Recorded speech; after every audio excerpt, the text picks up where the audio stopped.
왜 이렇게 다음 없는 그 주님의 사랑을 진짜 자리에 일어나서 신나고 열정적으로 찾아가기를 원합니다. 온 세상 창조주, 온 세상 구원자, 모든 것 이신 운명의 하나님.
우리의 마음을 모으고 우리의 기도를 모아서 주님께 전심을 다해 기도했으면 찬양했으면 좋겠습니다.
내 삶을 드리며 나아갑시다. 그럴 때 주님이 우리에게 역사하십니다.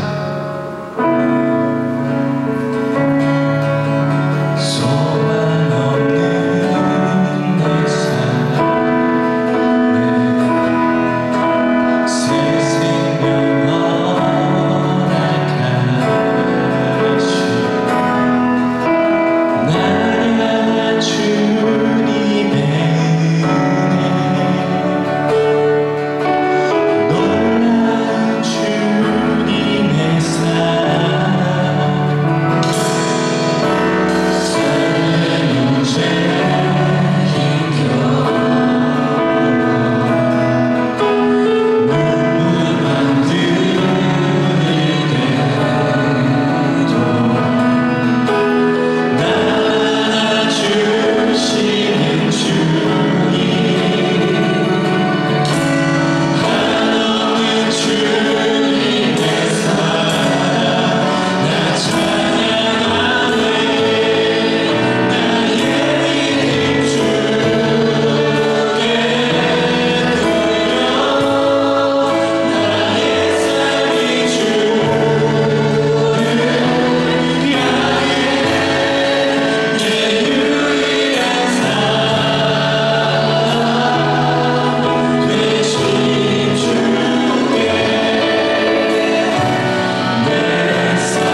많으신 하나님 아버지, 오늘도 이 거룩한 주일 주님의 처소에 나와 예배하게 하심에 감사드립니다. 주님, 지난 한 주간도 주님의 빛으로 소금으로 살게 하심에 감사드립니다. 부족하지만 우리의 입술을 통해, 우리의 섬김을 통해 역사하시는 주님을 매 순간 더욱 의지하며 나아가길 소망합니다. 매일매일 주께서 허락하시는 기회를 잘 활용하게 하시고, 지난 실수를 단지 우리의 실수로 바라보는 것이 아니라 하나님의 섭리를 기대하게 하여 주시고, 아버지와 더욱 친밀하게 만날 수 있는 기회의 자리로 돌이켜 주시옵소서.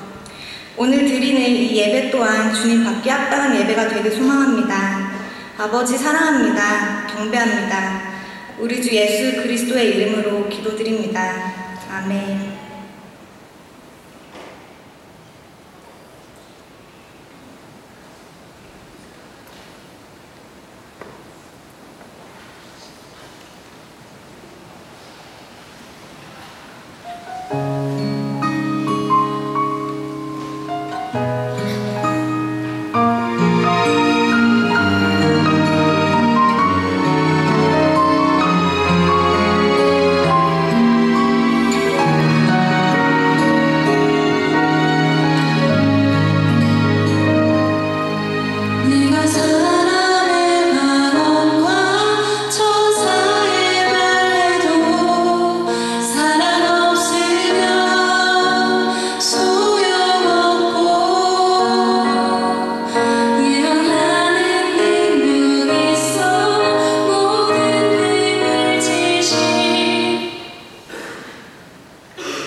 마지막에 귀여웠습니다. 기도하겠습니다. 보좌 하나님, 온 마음을 다해 드리는 찬양, 저희들의 예배, 저희들의 예물 기쁘시게 연락하여 주옵소서. 저희는 인생의 가장 중요한 때에 주를 예배하고 있습니다. 하나님, 우리에게 말씀하여 주시고 감동하여 주시고 하나님이 행할 일을 지시하여 주시고 어떻게 살아야 하는지 결단하게 해 주셔서 저희들이 온전한 제물로 우리의 삶을 하나님께 바치게 하여 주옵소서. 하나님, 시간이 없습니다. 우리에게 말씀하시고 하나님 행할 일을 지시하여 주시고 어떻게 살라고 구체적으로 우리에게 알게 하여 주셔서 우리의 젊음을 하나님께 드리고 하나님의 인도하심을 받고 하나님의 영광의 그릇이 되고 하나님의 손에 붙들림 바 되게 하여 주옵소서. 힘들고 어려운 가운데 구별하여 하나님의 전에 드렸습니다. 모든 주일원금 11조 선교와 구제원금 위에 축복하여 주셔서 더 많은 것을 주께 드리게 하여 주시고 하나님 앞에 우리의 삶이 먼저 하나님께 드려질 수 있도록 저희 위에 축복하여 주옵소서. 예수님의 이름으로 축복하고 기도하옵나이다. 아멘. 오늘은 창세기가 끝납니다. 창세기 46장에서 50장 말씀인데 성경은 48장에서 보겠습니다. 48장 15절 16절. 창세기 48장 15절 16절입니다. 찾으셨나요? 함께 읽어보겠습니다. 그가 요셉을 위하여 축복하여 이르되 내 조부 아브라함과 아버지 이삭의 섬기는 하나님, 나의 출생으로부터 지금까지 나를 기르신 하나님, 나를 모든 환난에서 건지신 여호와의 사자께서 이 아이들에게 복을 주시오며 이들로 내 이름과 내 조상 아브라함과 이삭의 이름으로 칭하게 하시오며 이들이 세상에서 번식되게 하시기를 원하나이다. 아멘. 옥스퍼드 대학 연구팀이 재미있는 실험을 했습니다. 사람의 지능과 인간관계의 그 능숙함에 대해서, 인간관계의 유능함에 대해서 조사를 했는데 사람이 똑똑할수록 사람에 대한 신뢰가 높대요. 똑똑하지 못한 사람들이 신뢰감도 떨어진답니다. 왜 그런가 했더니 똑똑한 사람들은 상대방의 캐릭터를 금방 파악을 하는 능력이 뛰어나서 상대방이 어떤 사람인지 신뢰만한 사람인지 그렇지 못한 사람인지를 파악해내기 때문에 아예 신뢰할 수 없는 사람하고는 관계를 안 맺는데요. 그러니까 인간관계가 신뢰의 관계가 뛰어날 수밖에 없고 그 관계를 잘 증진시켜 나가기 때문에 결과가 이렇게 나오는 겁니다. 똑똑한 사람은 사람에 대한 신뢰가 더 크다, 이렇게 나옵니다. 똑똑한 사람은요, 인간관계에 사람을 잘 보고 믿을 만한 사람하고 관계를 맺으니까 결과가 이렇게 나올 수밖에 없어요. 근데 정말 영리하다는 건 뭘까? 정말 하나님 앞에 스마트한 사람은 어떤 사람일까? 어떤 사람이 그리스도 안에서 똑똑한 사람일까? 오늘 46장에서 50장 이 창세기 후반부를 보면 어떤 사람이 하나님께 스마트한 사람인가? 하나님이 내게 가지고 계신 그분의 계획, 하나님의 뜻, 하나님의 예언이 그 가슴에 살아있는 사람들, 그들이 하나님 앞에 영리한 사람이라고 말할 수 있어요. 히브리 신학자 잔 플라벨이 이런 말을 했습니다. 하나님의 섭리라는 것은 히브리 문자처럼 거꾸로 읽어야 이해가 된다. 우리는 왼쪽에서 오른쪽으로 있습니다. 근데 히브리어는 오른쪽에서 왼쪽으로 읽어요. 그러니까 히브리어 문자는 우리의 그런 그 글자나 우리의 문장 구조로 보면 끝에서부터 다시 읽는 거예요. 야곱이 오늘 하나님 앞에 고백을 했습니다. 태어남으로부터 지금까지 나를 기르신 하나님이라고 야곱이 고백을 했는데, 그럼 야곱을 향한 하나님의 섭리를 알려면 태어나서 죽을 때까지 야곱의 생애를 추적하는 것보다 거꾸로 야곱의 생애 죽음에서부터 출생으로 거꾸로 가는 게 야곱의 하나님이 야곱을 향한 섭리를 훨씬 더 빨리 찾아낼 수 있어요. 하나님이 여러분 각 사람에게 하나님의 뜻과 하나님의 계획을 갖고 계신 걸 믿으십니까?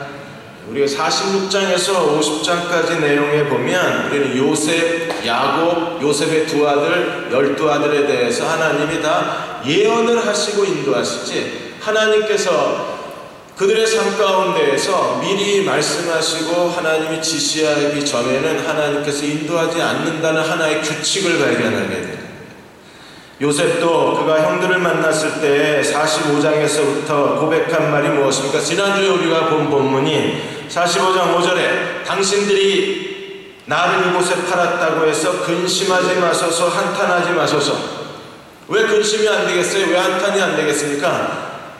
죽이려고 내던졌는데 살아서 돌아왔으니까 시체가 돌아온 거잖아요. 시체가 돌아왔다. 최근에 영화 예고편 시체가 돌아온 겁니다. 시체가 돌아온 거에 대해서 당연히 형들은 근심하고 한탄할 수밖에 없는데, 지금 요셉은 형들에게 뭐라고 그래요? 하나님이 당신의 생명을 구원하시려고 나를 당신들보다 먼저 보내셨다. 나를 이리로 보낸 사람들은 당신이 아니라 하나님이시랍니다. 그리고 하나님께서 그냥 먼저 보내신 정도가 아니라 8절에 보시면 45장 8절에 나를 바로에게 아버지로 삼고 온 집의 주로 삼고 애굽 땅의 통치자로 하나님이 나를 삼으시기 위해서 당신들보다 먼저 오게 하시고 당신들 때문에 내가 올 수 있었다고 고백을 하는 거예요. 하나님 요셉에게 2개의 꿈을 꾸어주셨고, 하나님이 어떻게 이걸 이루어 가셨습니까? 4번 옷을 갈아입으면서 요셉의 생애가 완성됐다. 요셉의 생애 패턴은 꿈입니다. 꿈을 보여주시고 그 다음에 꿈을 해석해주고 바로의 꿈을 해석해줌으로 하나님이 요셉을 향한 꿈을 이루어가세요. 또 요셉의 또 다른 키워드가 옷이에요. 형들이 옷을 벗겨서 애굽으로 팔아넘기고 그 다음에 보디발 장군이 옷을 벗김으로 감옥에 들어가고 감옥에서 술 맡은 간원장을 만나서 술 맡은 간원장이 옷을 갈아입히고 바로 앞에 세우고, 바로가 그 지혜가 너무나 놀랍고 요셉이 말해주는 그 7년 퉁년 7년 가뭄의 전략이 너무나 완벽했기 때문에 다시 요셉의 옷을 벗기고 세마포 옷을 입고 금수레에 그래서 최초의 시가행진을 하게 만듭니다. 요셉에게 꿈을 주시고 하나님은 꿈이라고 하는 패턴을 통해서 요셉의 인생에 징검다리를 놓으시고, 또 요셉이 채색 옷을 입혔는데 그 채색 옷이 그 애굽의 국무총리의 세마포 옷이 될 때까지 하나님은 옷을 갈아입히면서 만들어 가십니다.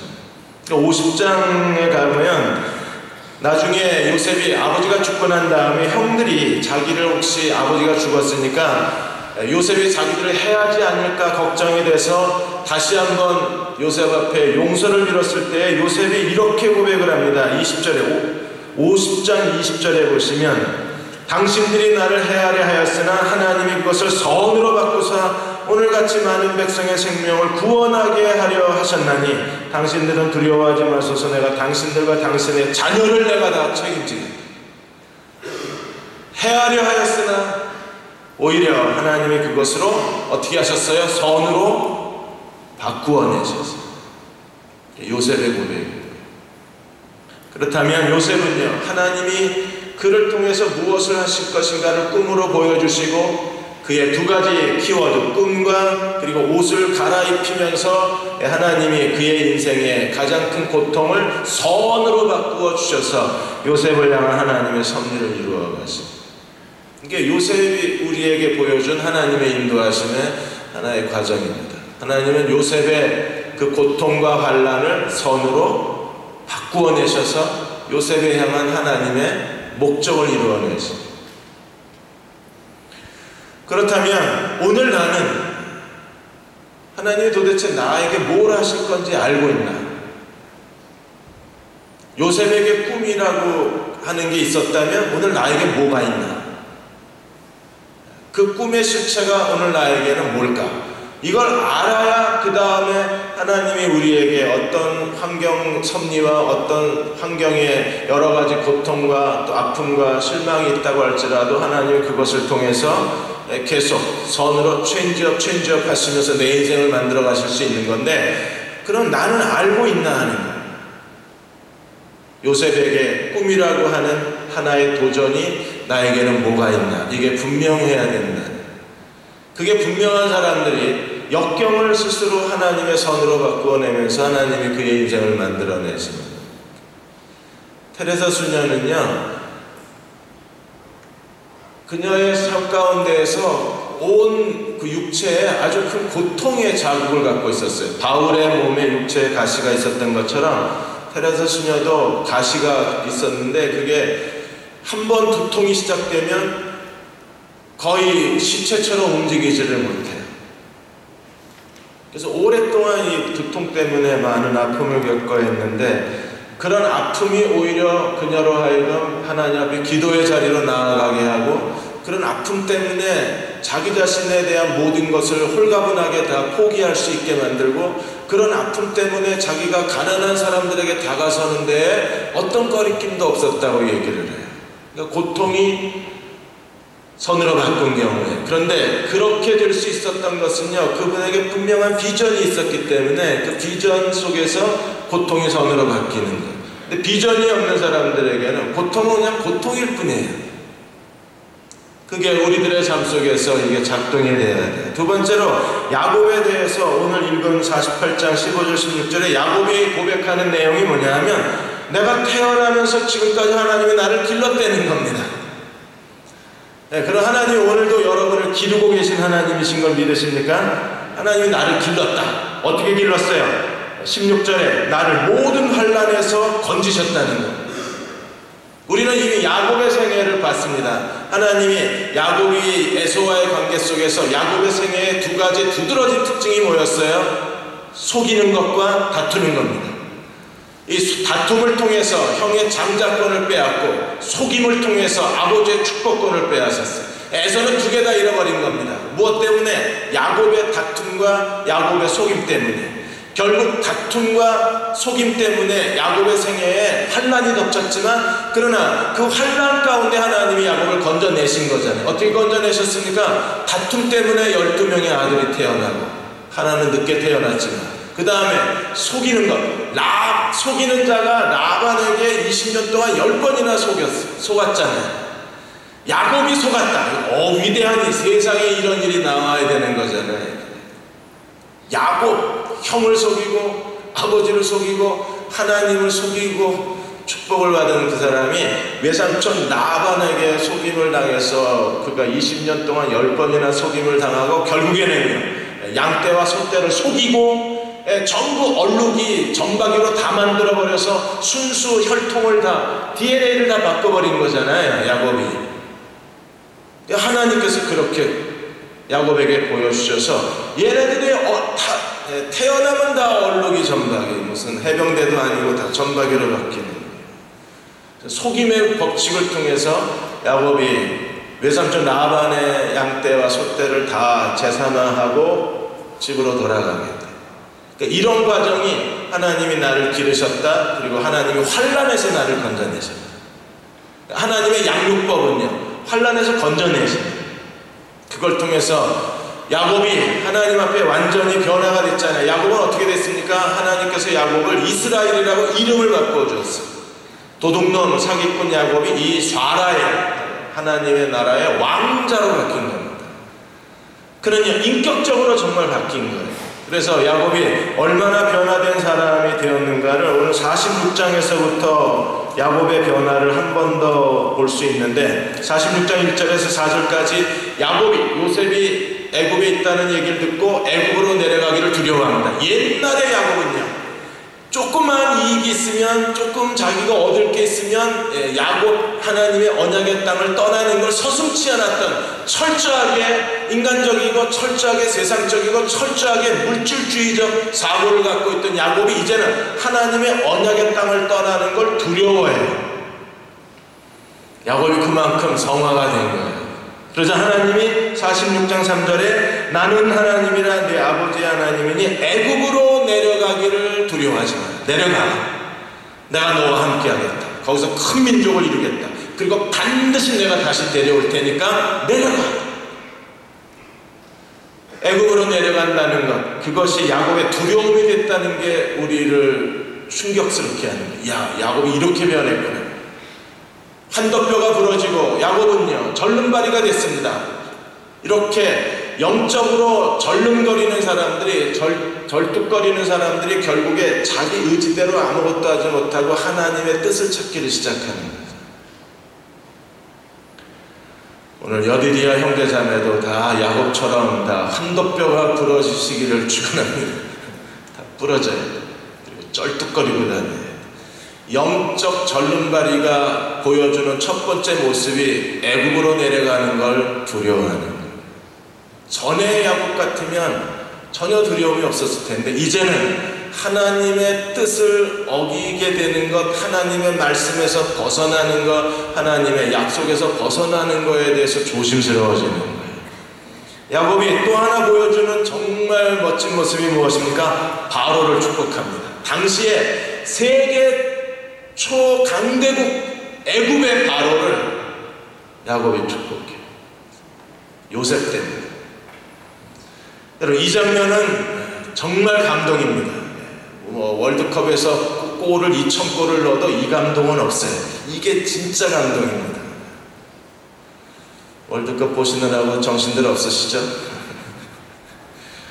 무슨 열정이라고 새벽부터 일어나서 보면, 47장에 보시면 47장 7절에 요셉이 자기 아버지 야곱을 인도하여 바로 앞에 서게 하니 야곱이 바로에게 뭐예요? 축복해. 놀랍지 않나요? 그러니까 지금 오바마 대통령을 조경호가 가서 축복한다. 이해가 되십니까? 축복은 누가 누구에게 하는 거예요? 큰 자가 작은 자에게 하는 거예요. 위에 있는 자가 아래에 있는 자에게 하는 게 축복입니다. 그런데 지금 야곱이 애굽왕 바로를 축복합니다.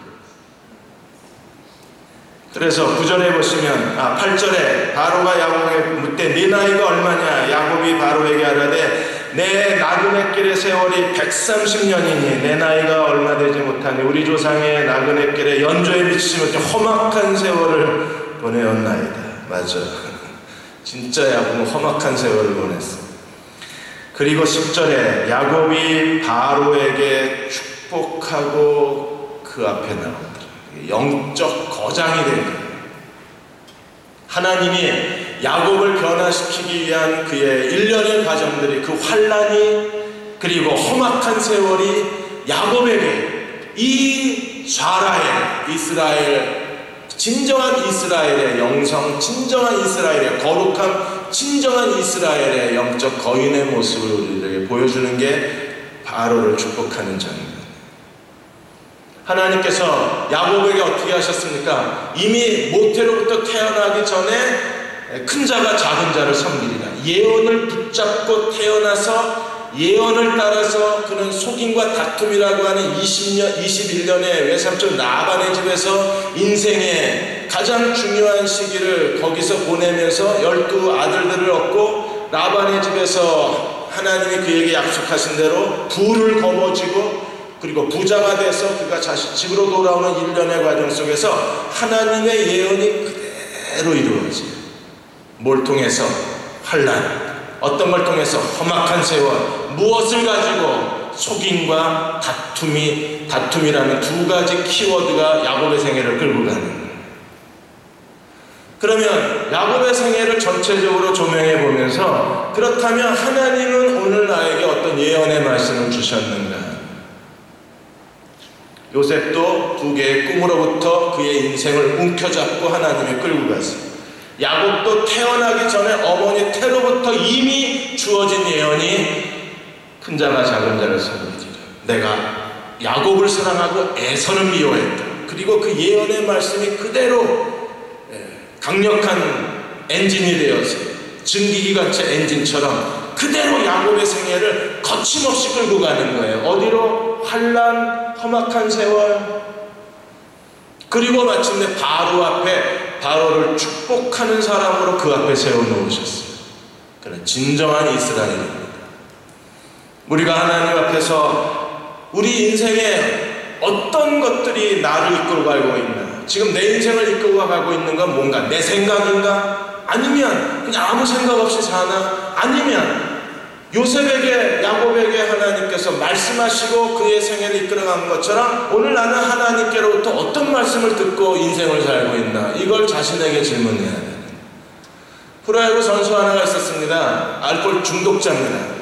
중독자는 아닌데 알코올 의존성 환자다. 그래서 술만 먹으면 후배들한테 동료 선수들한테 폭언을 퍼붓고 길거리에서 폭행을 해서 스포츠 신문 1면에 몇 번 기사가 나고 이렇게 됐어요.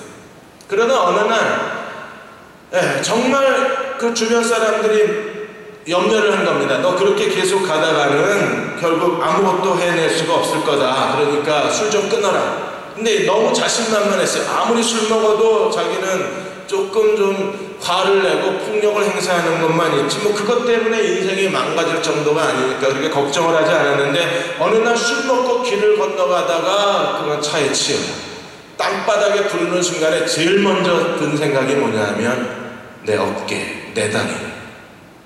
어깨하고 다리만 다치지 않으면 괜찮을 것 같은 생각이 드는 거예요. 그런데 너무나 크게 교통사고가 나서 이 척추가 마비가 돼요. 그리고 결국 휠체어를 탑니다. 다 때려부시고 방 속에 틀어박혀서 자기 인생을 저주하고 온갖 보는 사람마다 욕설을 퍼붓고 그렇게 정말 어둡고 답답하고 절망의 날들을 보내야 됐었어요. 그러던 어느 날 자기가 야구 선수였을 때 팬이라고 하는 한 여자에게 편지가 와요. 그리고 정말 만나보고 싶다고 편지가 옵니다. 몇 번 거절을 하다가 그래도 혹시 만나는 건 괜찮지 않을까 해서 자기 집으로 와줄 수 있냐고 그러니까 집으로 오겠다 그럽니다. 그녀가 현관문을 열고 들어오는데 놀래요. 그녀가 휠체어를 타고 있었어요. 그런데 휠체어를 타고 들어오는 그녀의 얼굴이 너무나 아름다웠던 거예요. 한눈에 반해버렸습니다. 그때부터 그녀가 이 선수를 세상 밖으로 끄집어내요. 그리고 같이 장애인 센터도 다니고 같이 길거리에 그 봄이 오는 길목에 꽃이 피는 것도 보고 그리고 휠체어 타고 다니는 것도 가르쳐주고 그리고 장애인 차량을 불러서 자기가 원하는 곳에 가는 법도 가르쳐주고 휠체어 타는 장애인으로 사는 법을 하나씩 그녀가 가르쳐주고 그러나 어느 날 이 자매가 장애인을 위한 라디오 방송국에서 봉사를 하고 있었는데 이 선수를 거기 데리고 가요. 그래서 장애인을 위한 라디오 방송 라디오 DJ가 돼요.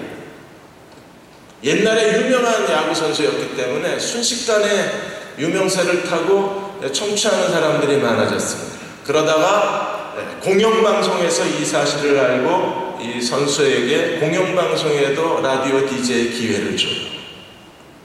그래서 어느 날 그녀가 하나를 더 그 선수에게 요청을 합니다. 혹시 그 장애인 선수권 대회가 있는데 출전해보지 않겠냐, 운동해보지 않겠냐. 그래서 장애인 휠체어 마라톤에 도전을, 그리고 전국대회 나가고 그리고 올림픽에 나가서 금메달까지 했다.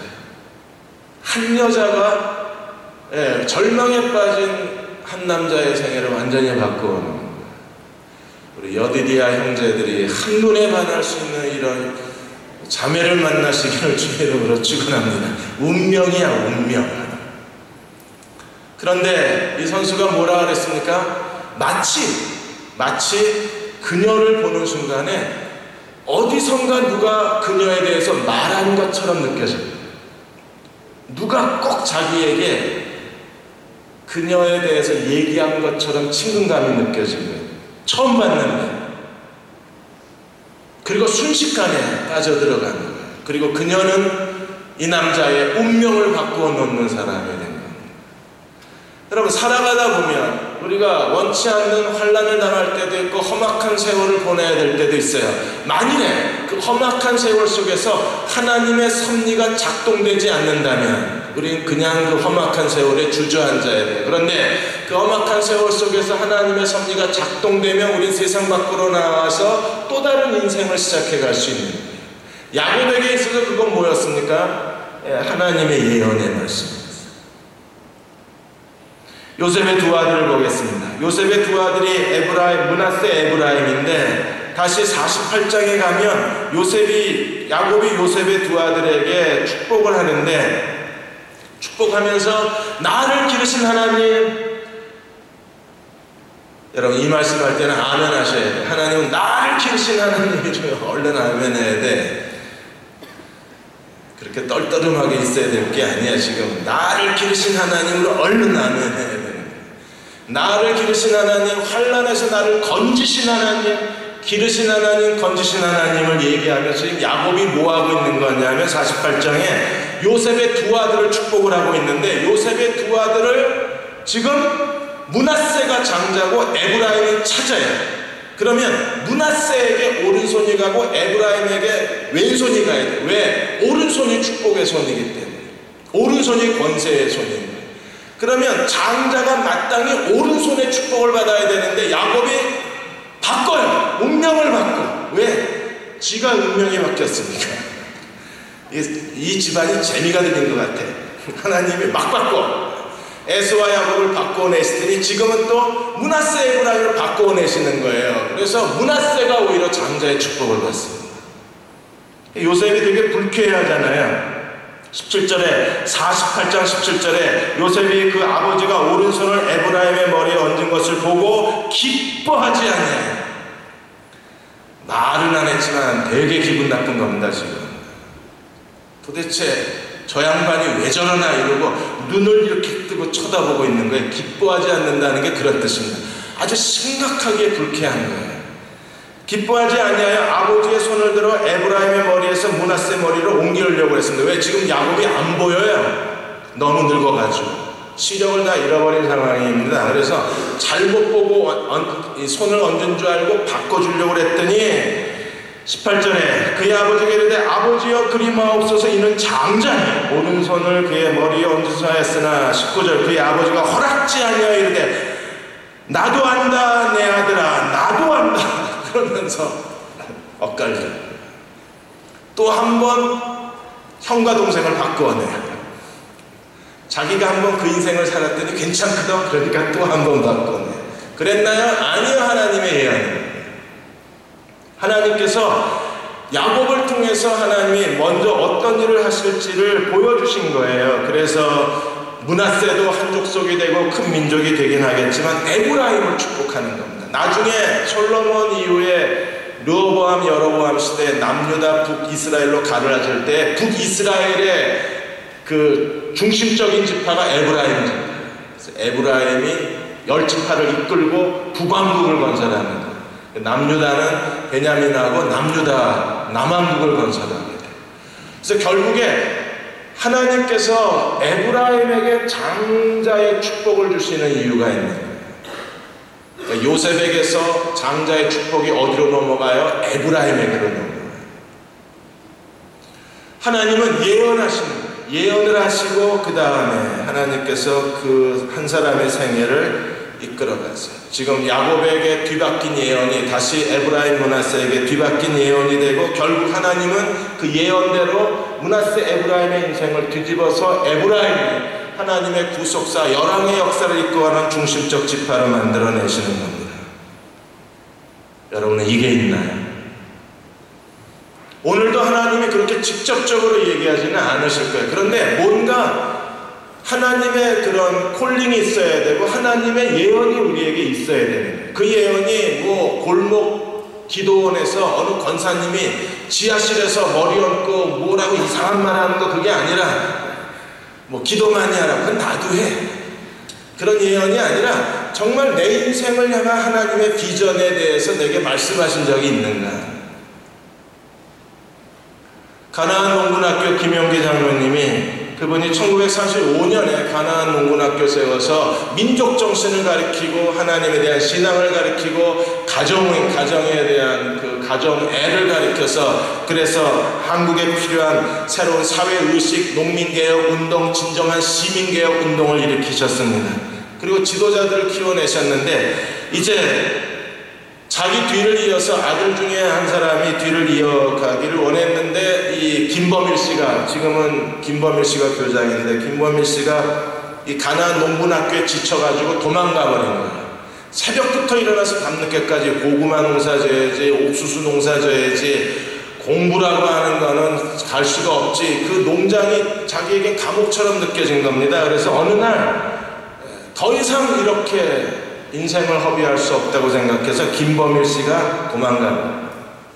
아버지가 수소문해가지고 몇 달 뒤에 김범일 씨한테 그 편지를 보냅니다. 나는 일제 7천만의 사람들이 내 신앙을 못 꺾었다. 신사참배를 얘기하는 거야. 일제 7천만의 사람들이 나에게 협박을 하고 강요를 해도 나는 창씨개명을 안 했고 신사참배를 안 했고, 그리고 일본 놈들의 그런 여러 가지 요구에 대해서 나는 받아들이지 않는다. 그런데 그런 나를 네가 꺾고자 하느냐? 내가 뭘 하는지 누구보다도 이해해 줄 사람이 넌데, 네가 이렇게 나를 반대하고 나서면 내가 이제 무슨 의미로 살겠냐? 정말 아버지가 하고자 하는 일이 무엇인가를 3일만 기도해. 딱 3일만 기도해. 딱 3일만 기도하고, 그래도 하나님이 내가 하는 일을 네게 이해시켜 주지 않고, 네게 계시해 주지 않고, 네게 보여주지 않으면 안 돌아와도 좋다. 그러나 네가 하나님이 그걸 보여주셨으면 당장 내게로 돌아와라. 그리고 내 뒤를 이어라. 고민을 했습니다. 기도만 하면 보여줄 것 같은 거야, 하나님이. 안 봤다 그래야 안 돌아가는 거잖아. 고민을 하는데 자기도 모르게 기도가 나오더래요. 하나님, 아버지가 하시는 일이 뭔지 저에게 똑같이 보여주시고 똑같이 느끼게 해주시고 똑같이 깨닫게 해달라고. 3일이 뭐예요? 3일이 채 되지 않아서 마음이 뜨거워지기를 시작을 했어요. 그날로 아버지에게로 돌아가서 제 2대 가나안 농군학교 교장이에요. 요거 갑자기 뜨거워지는 거, 뭔가 가슴이 뭉클하는 거, 이게 예언이에요. 찾으셨나요? 이걸 찾는 거예요. 지금 요셉은 두 아들을 데리고 가서 야곱에게 축복을 받는데 엇갈려서 축복하는 거예요. 에브라임을 더 앞에 세우는 거예요. 이걸 찾으라는 거예요. 누구에게나 나 하나님은 걔는 에브라임이니까, 아니요, 하나님은 누구에게나 하나님 말씀하실 의무가 있고 우리는 그것을 알아야 할 책임이 있고 알아야만 되고, 그래야 내가 하나님의 인도하심을 따라갈 수 있기 때문에. 그 다음에 49장에 가면 우리가 잘 아는 대로 하나님께서 12아들에 대한, 11아들이죠. 12아들에 대한 그 예언을 하시는데, 하나님이 요셉에게 아주 충격적인 예언을 했잖아요. 요셉에게 뭐라고 얘기하셨어요? 그 두 아들 에브라임과 므낫세가 내 아들이 될 거래. 그래서 순식간에 에브라임과 므낫세가 야곱의 12아들의 양자처럼 입양이 돼서 하나님의 축복의 유산을 같이 받아요. 그리고 나서 12아들에 대해서 예언을 하는데 49장 1절에 야곱이 그 아들들을 불러 이르되 너희는 모여라. 너희가 후일에 당할 일을 내가 너희에게 알게 하리라. 후일에 당할 일에 야곱이 12아들에 대해서 다 그 얘기를 하는 거예요. 28절 49장 28절에 가보시면 이렇게 말합니다. 이들은 이스라엘의 12지파라. 이와 같이 그들의 아버지가 그들에게 말하고 그들에게 축복하였으니 곧 그들 각 사람의 무엇대로? 분량대로 뭐하였더라? 축복하였더라. 모자르다고 예언이 빠진 사람 있나요? 없어요. 분량이 다른 거예요. 분량만 다르지 12아들에게 그대로 예언을 하고 요셉의 두 아들에게도 그대로 예언을 하는 거예요. 그러면 창세기를 이끌어가는 사람 중에 하나님이 예언하지 않은 사람이 있냐? 없어요.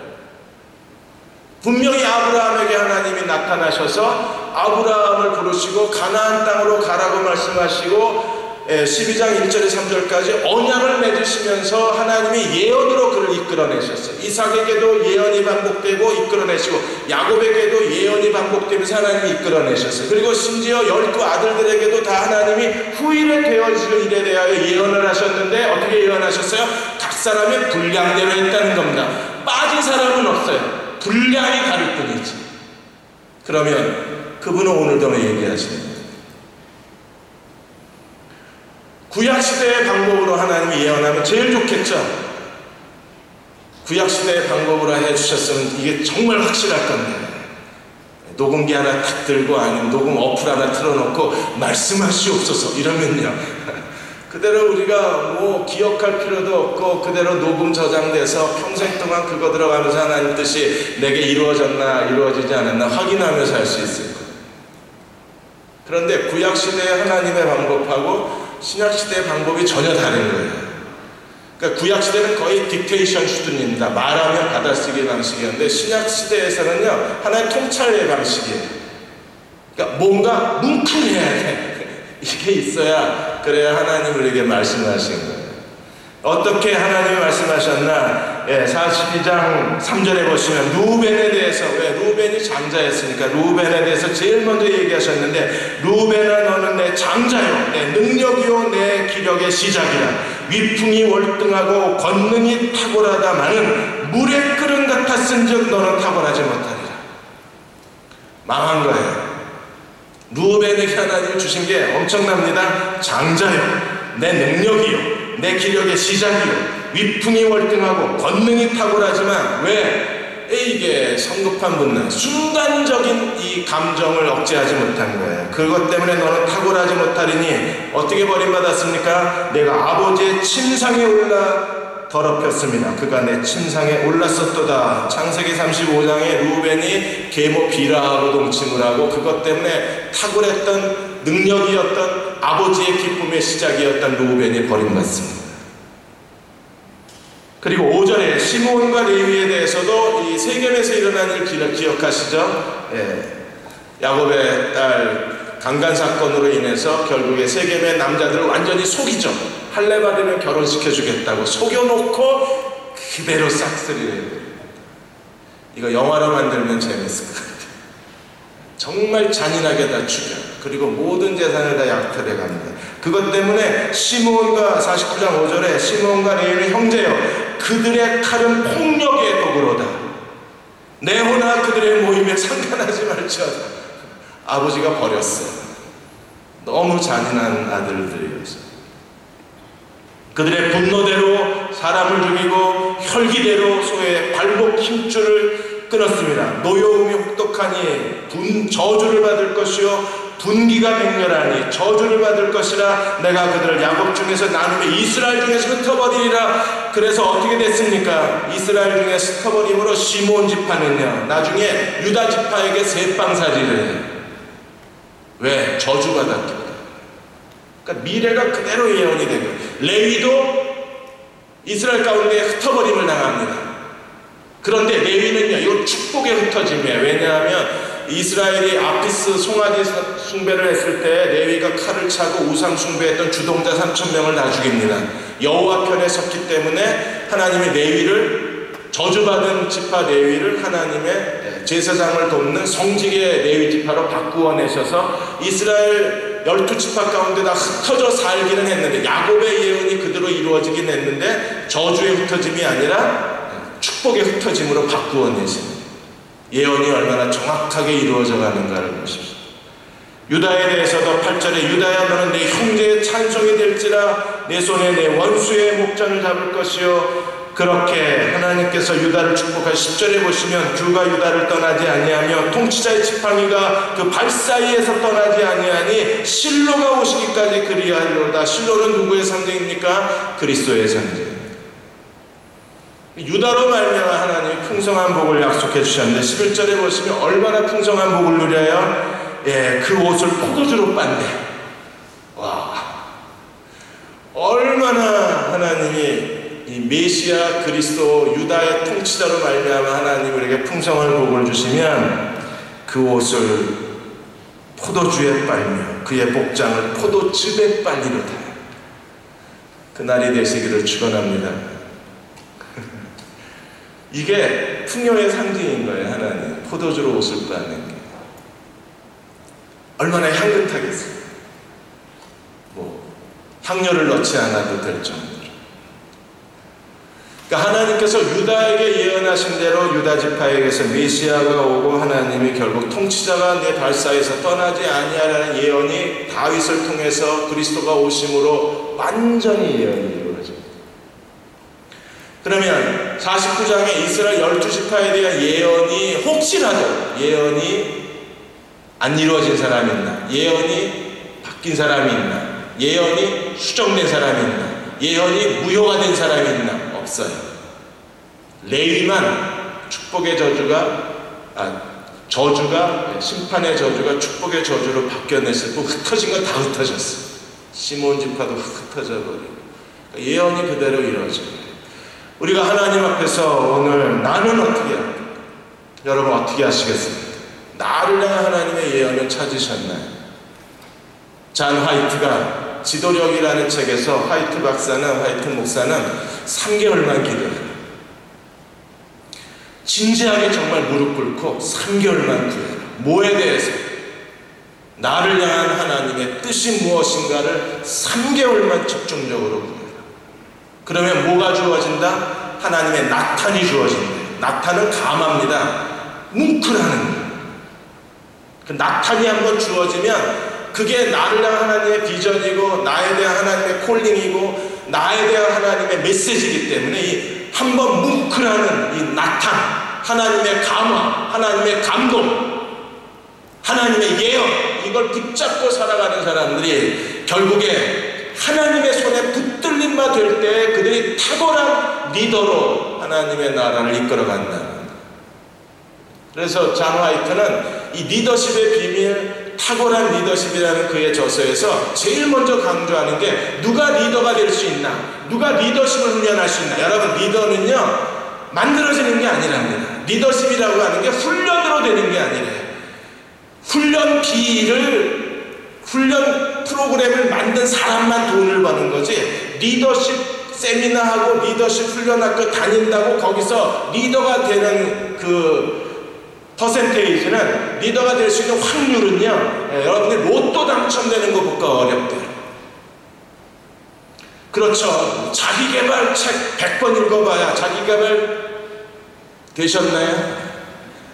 책 쓴 사람만 돈 버는 거지 우리는요 그냥 흥분만 하지 또 되는 건 아무것도 없어요. 리더십 학교도 그렇대요. 사람을 막 그 감동시키긴 하지만 리더십이 만들어지진 않는다. 그럼 리더십이 어디서 만들어지느냐? 뭉클할 때 만들어져요. 저는 그 말을 위해 한번 하나님이 주신 어떤 것, 그게 어떤 뜨거움이든 어떤 깨달음이든 난 이렇게 살겠다는 어떤 결심이든 난 이렇게 살 거야 라는 어떤 작정이든 예언을 붙들고 살아가야 돼. 미국의 작가 중에 월터 반게린이라는 분이에요.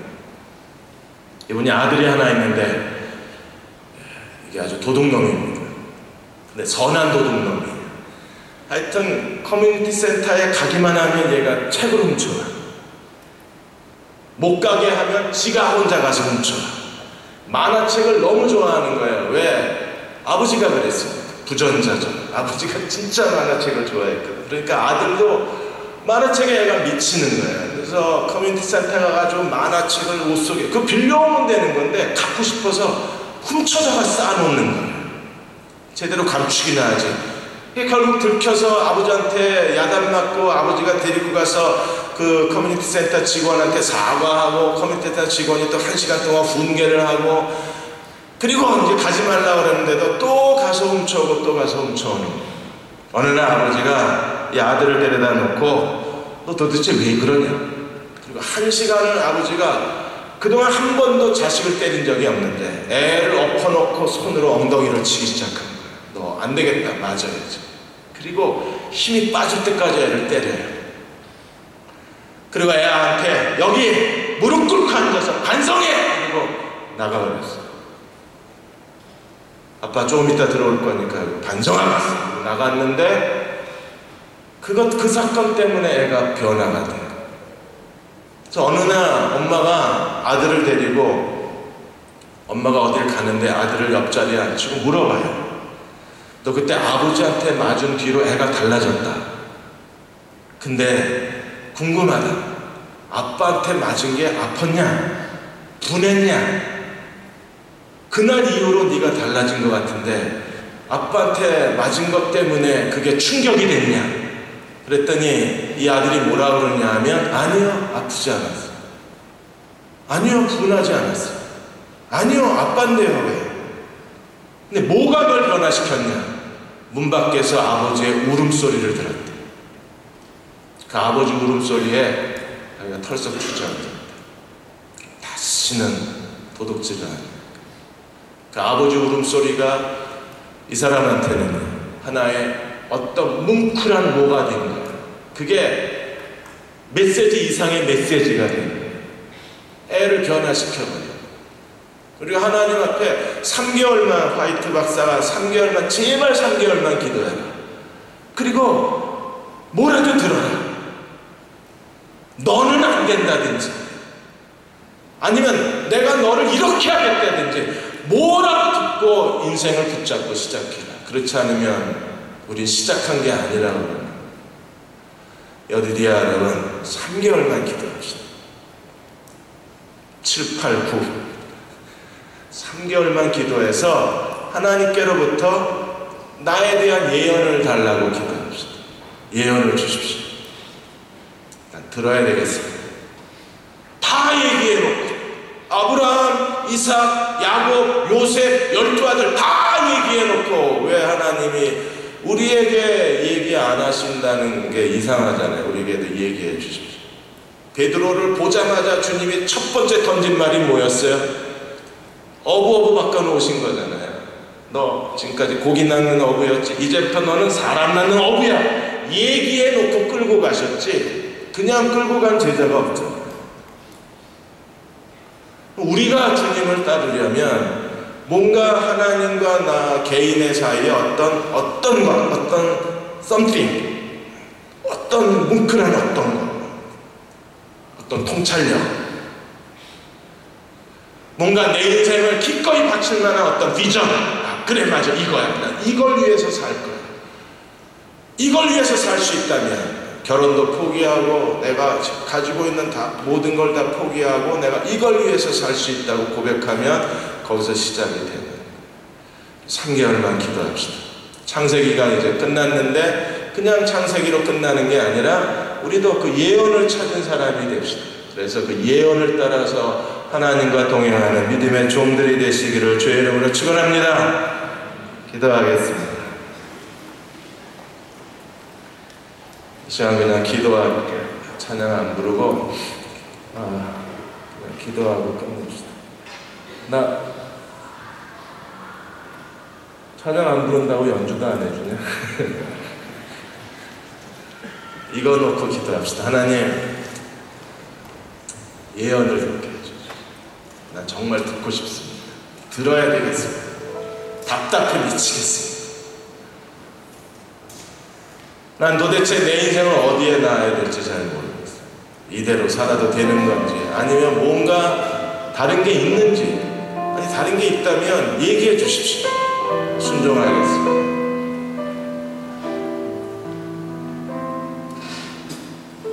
벌써 6월이에요. 2014년도 절반이 다 지나가 버렸습니다. 정말 이렇게 서 있어도 되나? 이렇게 살아도 되나? 이게 내 인생의 단가? 이것뿐인가? 이게 내게 주어진 몫인가? 분량대로 예언하셨다 그랬는데 이게 내 분량인가? 아니 다른 게 있다면 뭐가 있을까? 하나님 그거 알고 싶습니다. 말씀해 주십시오. 내게 말씀해 주십시오. 우리 한 2, 3분간만 하나님 오늘 첫 번째 첫 기도 시작하는 거예요. 3개월 기도의 첫 기도 오늘 시작하겠습니다. 성령님 내게 가르쳐 주옵소서. 내게 말씀해 주옵소서. 나는 이거 알아야 되겠습니다. 이거 알고 따라가겠습니다. 이거 알고 내 인생 주님께 드리겠습니다. 이걸 붙잡고 내가 주님께 헌신하겠습니다. 가면 쓰고 살고 싶지 않습니다. 나를 속이고 싶지도 않습니다. 사는 척하면서 뒤에서 스스로를 수치스럽게 생각하는 이런 이중성도 더 이상 용납하고 싶지 않습니다. 이게 너의 전부라고 하나님 그렇게 차라리 말씀해 주십시오. 내가 그대로 따라가겠습니다. 아니면 내게 어떤 다른 게 있다고 하나님이 생각하시면 말씀해 주십시오. 내가 모든 믿음을 다해서 대가를 치르고 험한 세월을 보내고 환난을 통과하면서 그 길을 걸어가겠습니다. 내게 말씀하여 주옵소서. 이 시간 우리 찬양TV 연주해주는 동안에 한 2, 3분 동안 큰 소리로 기도해도 좋고 침묵 가운데 기도해도 좋은데 여러분들이 진지하게 한번 기도해 주십시오. 하나님 내게 말씀하여 주옵소서. 내가 듣겠나이다. 함께 동성으로 기도하겠습니다. 아버지 하나님 오늘 우리 자신을 내어드리기 원합니다.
찬양을 알려드리지를 못했습니다.